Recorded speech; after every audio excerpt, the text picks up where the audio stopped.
Hi guys, welcome back to my channel. তো guys, আজকে বার হয়ে পড়ব সেই টাকি বই মেলার উদ্দেশ্যে। তো আজকে মেলায় থাকছে সেই কম্পাস সিরিয়ালের অভিনেত্রী কম্পাস আসবে। তো আজকে একটু পরেই বার হয়ে পড়ব সন্ধ্যাবেলা, তো সেই মেলার উদ্দেশ্যে। তো দেখতে থাকো, আজকে সেই কম্পাস সিরিয়ালের কম্পাস অভিনেত্রী আসবে সেই টাকি বই মেলায়। তো সকলেই দেখতে থাকো। তো চলো মেলায় গিয়ে দেখাবো তোমাদের সেই কম্পাস সিরিয়ালের কম্পাস অভিনেত্রী। তো চলো দেখতে থাকো, টাটা বাই বাই। তো চলো বাংলা গান দিয়ে শুরু করি আজকে, ঠিক আছে? তারপর তোমাদের সাথে অনেক গল্প করব।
তোমার ঘরে বসত করে সোনা বোন জানো না, তোমার ঘরে বসত করে সোনা।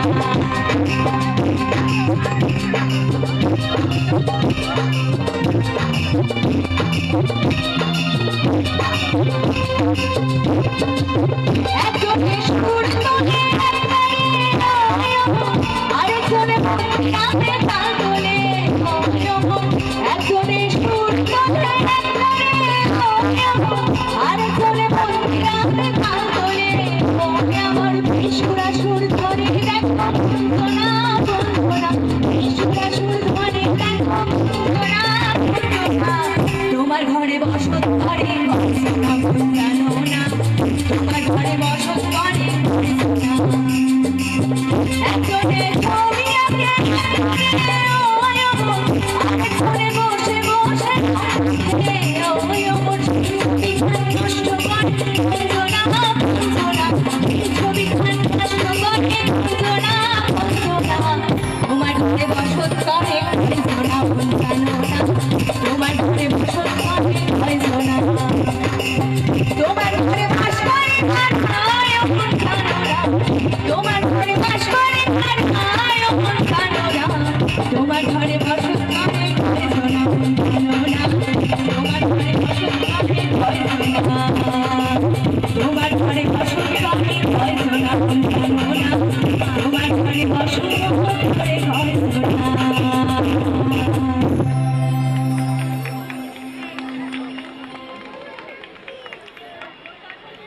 আচ্ছা, আমি একটু সাহস করে জানতে চাইছি কেমন লাগলো। আমি কিন্তু গায়িকা নয়, নায়িকা। সৎ সাহস দেখিয়ে আমি আপনাদের গান শোনাচ্ছি। বাজে লাগলে একটু ম্যানেজ করে নেবেন, কি আর করব। রেগুলার বেসিসে তো আমার রেয়াজ করা হয় না, তাও চেষ্টা করছি আপনাদের যতটা সম্ভব ভালো গান শোনানোর। আচ্ছা, এবার আমি একটু জিজ্ঞেস করতে চাই যে সন্ধ্যে 6টা থেকে কম্পাস যে আপনারা দেখেন, কম্পাসের কোন জিনিসটা সব থেকে বেশি ভালো লাগে? কম্পাসের ব্যাগটা কি কেউ লক্ষ্য করেছে? একটু জোরে বলুন, আমি শুনতে পাচ্ছি না। কি কি থাকে ব্যাগের মধ্যে কেউ বলতে পারবে? যে বলতে পারবে সে স্টেজে আসো। কেউ আসতে চাও? আসো আসো আসো না। এ মা, লজ্জা পেলে কি করে হবে? যাও যাও। আচ্ছা, কে জানে কে আসতে চায়? এ বাবা, একটাও হাত দেখতে। আসবেন? আসুন। যাও। আসুন। আচ্ছা, ওনাকে একটু আনার ব্যবস্থা করো।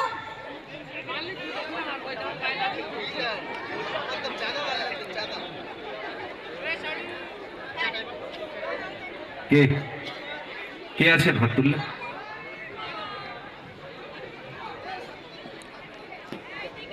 কে আসতে চাইছেন? কে আসতে চাইলেন একটু আসুন প্লিজ। আসুন আসুন, ওনাকে একটু জায়গা দিন আপনারা। ঠিক আছে। উনি যতক্ষণে এসে পৌঁছাবেন। আচ্ছা, আর কি কি ভালো লাগে কম্পাসে? এটা কি তোমরা সবাই বুঝতে পেরেছিলে?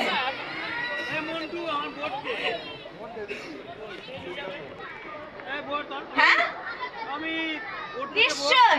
আসো তুমি, ওকে একটু আনো না।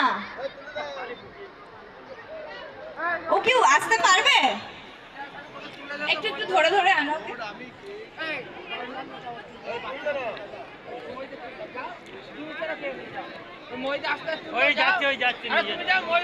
আচ্ছা, একটা খুদে সদস্য আমাদের মধ্যে আসছে, সে আমায় কিছু উপহার দিতে চায়।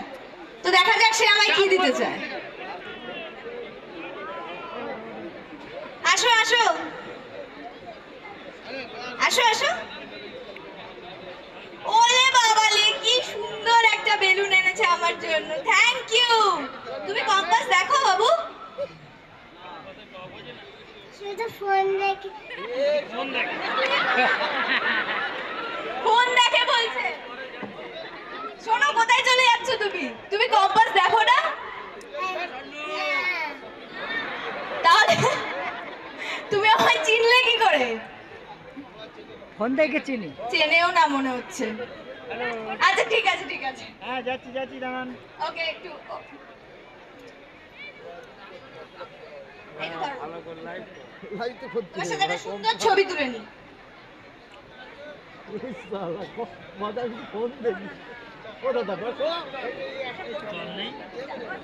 আচ্ছা, এইবার আরেকটা গান শোনাবো তোমাদের। একটু হিন্দি গান করি, চলো।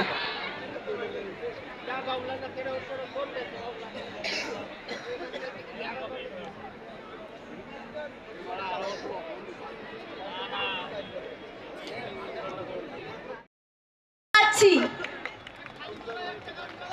একটু আমাকে উৎসাহ দেওয়া হোক। আচ্ছা কম্পাস, হ্যাঁ বল। তোমার অনুষ্ঠান তো চলবে আরো কিছুক্ষণ এবং দর্শকের চাহিদা তুমি পূরণ করবে। তো আমাদের একটা চাহিদা আছে ছোট্ট, সেটি এবার পূরণ করো। সেটি হচ্ছে টাকি গ্রামীণ সংস্কৃতি বইমেলায় তোমাকে স্বাগত। স্বাগত যদি অনেক আগে ধন্যবাদ, জানিয়েছি। অনেক অনেক ধন্যবাদ। অনেক দূর থেকে এই শীতে তুমি এসছো, তোমাকে আমাদের তরফ থেকে একটা উষ্ণ অভ্যর্থনা। সেই উষ্ণ অভ্যর্থনা জানানোর জন্য আমি সহ সম্পাদক সুজয় অধিকারী এবং আমার সাংস্কৃতিক সম্পাদকের অন্যতম সৌরভ দাসকে মঞ্চে আসার জন্য অনুরোধ করছি।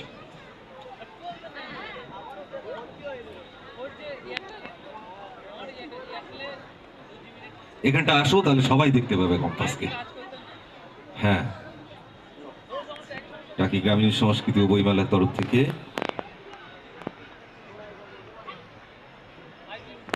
সম্মাননা জ্ঞাপন করছি এবং সৌরভ হাতে তুলে দিচ্ছে মনের জিনিস মন জিনিস। আপনারা দেখছেন কম্পাসকে, চলুন কম্পাসের সাথে এনজয় করুন, কম্পাস যতক্ষণ আছে।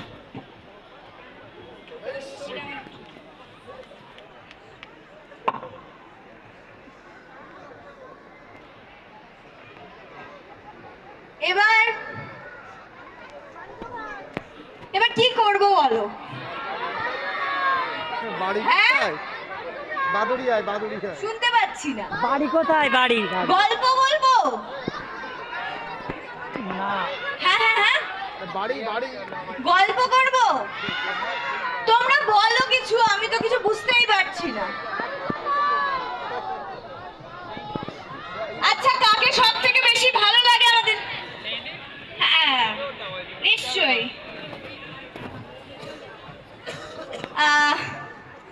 আমাকে একটু বলো, কাকে সব থেকে বেশি ভালো লাগে? মোনালিসাকে তোমাদের কেমন লাগে? ভালো লাগে না? এমা কেন ভালো না? আর বিহান স্যার?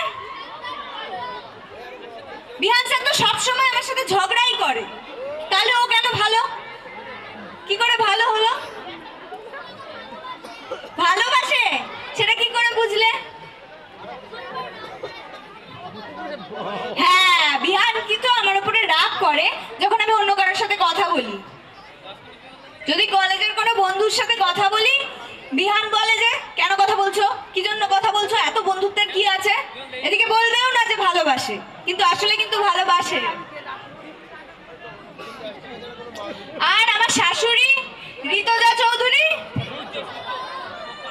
কত ভালোবাসে আমাকে, আমি তো শিওর উনি তোমাদের সবার খুব খুব পছন্দের। আচ্ছা, এবার একটা দেবদার গান করি। আমি দেবদার চরম ভক্ত, সুতরাং আমি এবার একটা দেবদার গান শোনাতে চাই তোমাদের সবাইকে। চলো। হাতে মাইক্রোফোন থাকে, অন্যান্য সময় একটা সুবিধে হয়, মাইক্রোফোন যার হাতে থাকে এই সহস্রাধিক মানুষ, তাদের কথা শোনা যায় না বলে তার সুবিধে যে ওই তারা কি বলছে বোঝা যায় না। কিন্তু তোমার একটা অসুবিধা হচ্ছে, এখন ওরা কি বলছে তুমি জানতে হ্যাঁ, চাইছো, আমি অনেকেরই অনেক রকম বক্তব্য আছে, কিন্তু তুমি বুঝতে পারছো না। আমি বুঝতে পারছি না। এটা একটা সময় কিন্তু সুবিধার কারণ, এখন তোমার ক্ষেত্রে অসুবিধার কারণ হয়েছে।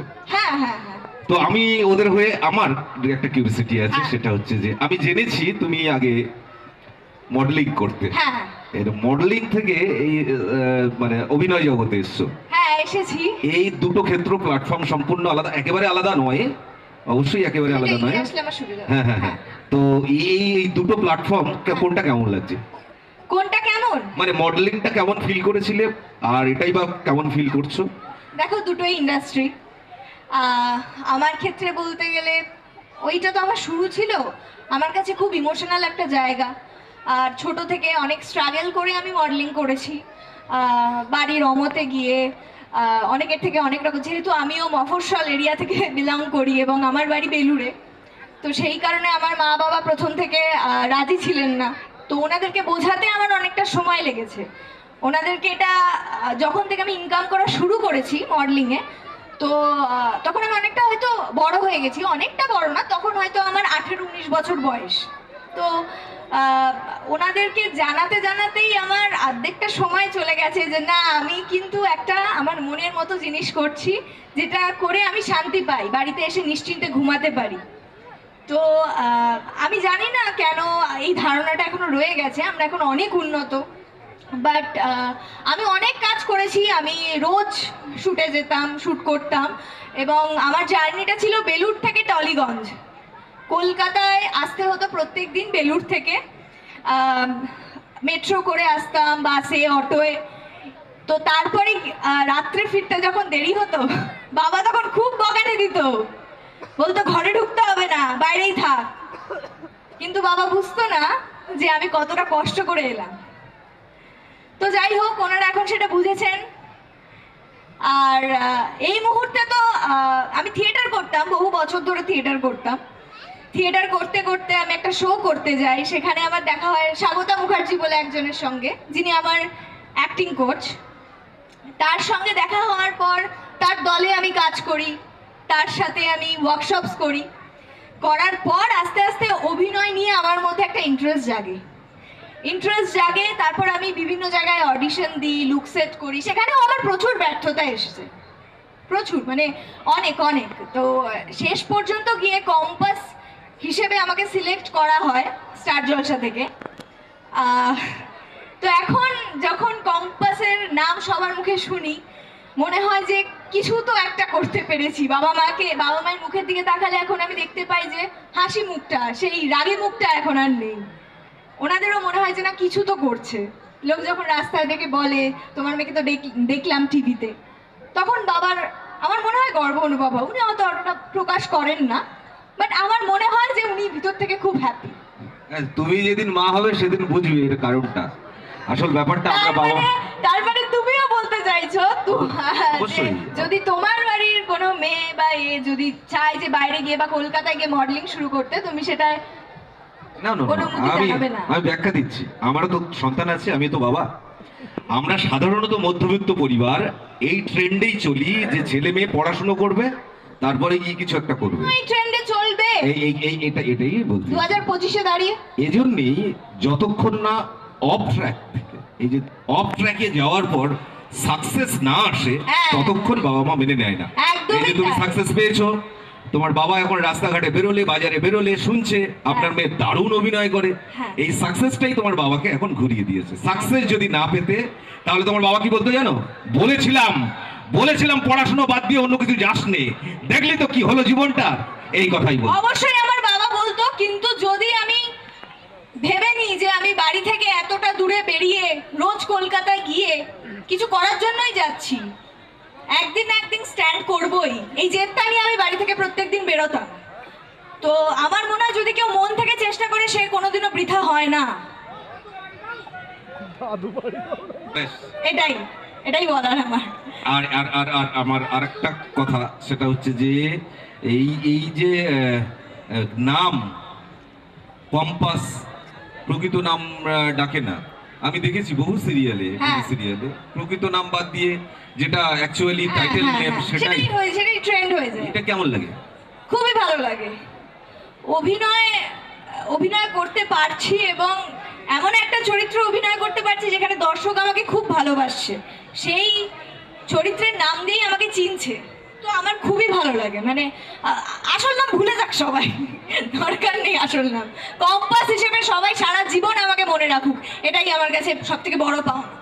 এখন কিছু মানুষ হয়তো আর এসব কথা শুনতে চাইছে না, গান শুনতে চাইছে। একটা গান শোনাও। অনেক উত্তেজনা সবার মধ্যে,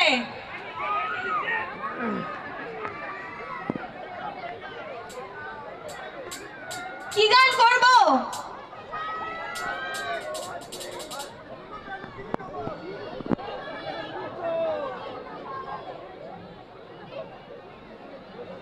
কি? আচ্ছা হ্যান্ডশেক তো হবে। হ্যাঁ, নিশ্চয়ই সব হবে। আচ্ছা, আরেকটা গান শোনাই তোমাদের, চলো।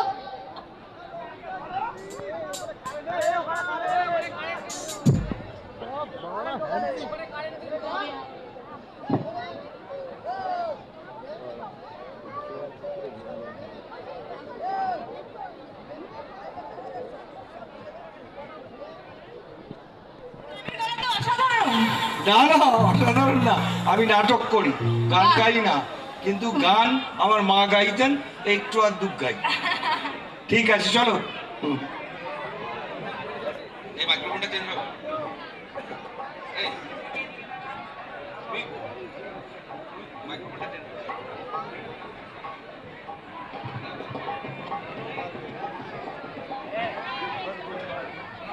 আচ্ছা, জানি না তোমাদের কতটা আনন্দ দিতে পারলাম, তবে আজকের মতো টাটা, গুড নাইট। আবার একবার আসবো তোমাদের কাছে, সবার সাথে ছবি তুলবো। একটু দাঁড়িয়ে যাও, আমি সবার সাথে একটু কথা বলে নি। আবার আসবো তোমাদের কাছে। তোমরা আমায় এত ভালোবাসা দিলে, এত উৎসাহ দিলে। আজকের মতো সবাইকে শুভরাত্রি। সবাই ভালো থাকবেন, সুস্থ থাকবেন, আর দেখতে থাকবেন কম্পাস প্রত্যেকদিন সন্ধ্যে 6টায়, শুধুমাত্র স্টার জলসায়। Bye bye.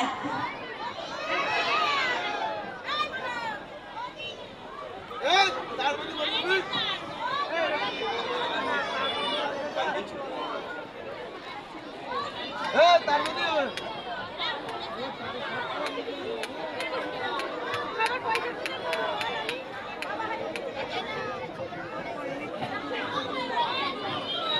আচ্ছা আমাদের অনুরোধে ও একটা সংলাপ শোনেননি, আপনার একটা সংলাপ শুনুন। ও চলে যাচ্ছিল, টাটা বলেছিল, তাও জোর করে দাঁড় করালাম একটা সংলাপ শোনানোর জন্য। আচ্ছা, কি ধরনের সংলাপ শুনবে তোমরা? রাগী রাগী নাকি বিহান স্যারকে আমি যেই ধরনের সংলাপ বলে থাকি? বিহান স্যারকে, আরে কারেন্টটা বিহান স্যারের সাথে তো সারাক্ষণ ঝগড়াই করি। বিহান স্যারকে আমি একদিন বলছিলাম, বিহান স্যার, আপনি যদি সারাক্ষণ আমার সাথে এইভাবে ঝগড়া করে যান, তাহলে কিন্তু আমি আপনার ঘরেও আসবো না, আপনার কাছেও থাকবো না। আর আপনার তো বুদ্ধির বলিহারি, যদি ঘটে একটুও বুদ্ধি থাকতো, তাহলে কি ওই মোনালিসার মতো মেয়ের সঙ্গে আপনি প্রেম করতেন? করতেন না। যান না, যান, এক কাপ কফি খেয়ে আসুন, বেশ ভালো লাগবে। আর একটু সময় কাটিয়ে আসুন। আপনার তো খুব পছন্দের মানুষ, আপনার প্রেমিকা, ঘরে বউ রেখে বাইরে প্রেম করতে লজ্জা করে না আপনার? তাই তো, তাই তো।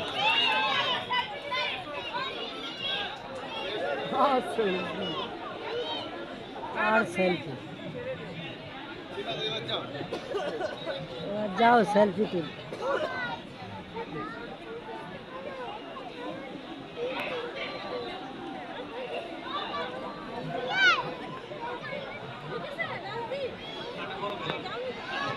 বেশ, টাটা, গুড নাইট।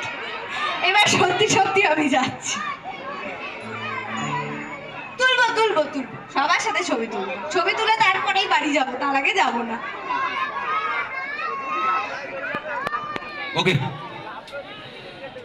আমি কম্পাসের সাথে কথা বলছিলাম, আপনারা রাগারাগি করলেন, হলো তো?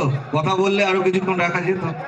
ব্যাস, ওর একার হাতে মাইক্রোফোন ছেড়েছি, চলে গেল, ভালোই হলো। আমাদেরও বাড়ি ফিরতে হবে, তাড়াতাড়ি বাড়ি ফিরতে পারবো তাহলে।